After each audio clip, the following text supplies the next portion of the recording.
আগামী জুন ও জুলাইয়ে যুক্তরাষ্ট্র, মেক্সিকো ও কানাডার মাঠে গড়াবে ফিফা ফুটবল বিশ্বকাপ। প্রথমবারের মতো এই বৈশ্বিক টুর্নামেন্টে অংশ নেবে ৪৮ দল।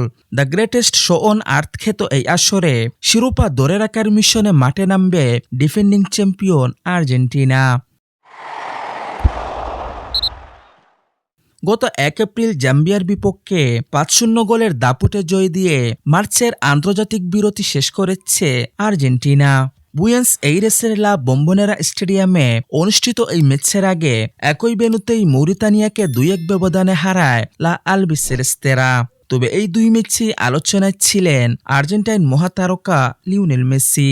জাম্বিয়ার বিপক্ষে একটি দারুণ গোল করলেও ম্যাচে দুটির পর তিনি প্রকাশ্যে কোনো মন্তব্য করেননি। তবে সামাজিক যোগাযোগ মাধ্যমে একটি অনুপ্রেরণামূলক বার্তা দিয়েছেন LM10। নিজের অফিসিয়াল ইনস্টাগ্রাম অ্যাকাউন্টে ৩৮ বছর বয়সী লিওনেল মেসি প্রথমে স্টোরিতে একটি ছবি পোস্ট করেন, পরে আরও কয়েকটি ছবি শেয়ার করেন। দুই ক্ষেত্রেই তিনি একই ক্যাপশন দেন, যেখানে লেখা ছিল সবসময় আর্জেন্টিনা, আর সঙ্গে ছিল দেশের পতাকার ইমোজি। এদিকে আসন্ন বিশ্বকাপে মেসির খেলা নিয়ে এখনও অনিশ্চয়তা রয়ে গেছে। লিওনেল স্কালোনির অধীনে ২০২৬ বিশ্বকাপে মেসি খেলবেন কিনা তা এখনও নিশ্চিত করেননি।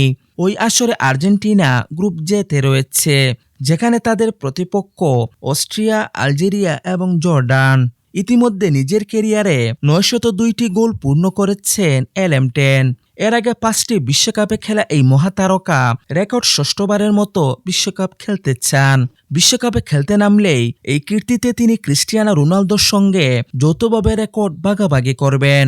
এদিকে মেসির বিশ্বকাপ খেলা নিয়ে অনিশ্চয়তা প্রসঙ্গে কোচ লিওনেল স্কালোনি বলেন, সে যদি সিদ্ধান্ত নেয় এটি তার শেষ বিশ্বকাপ হবে, তাহলে সেটা আমাদের জন্য সৌভাগ্যের বিষয় হবে।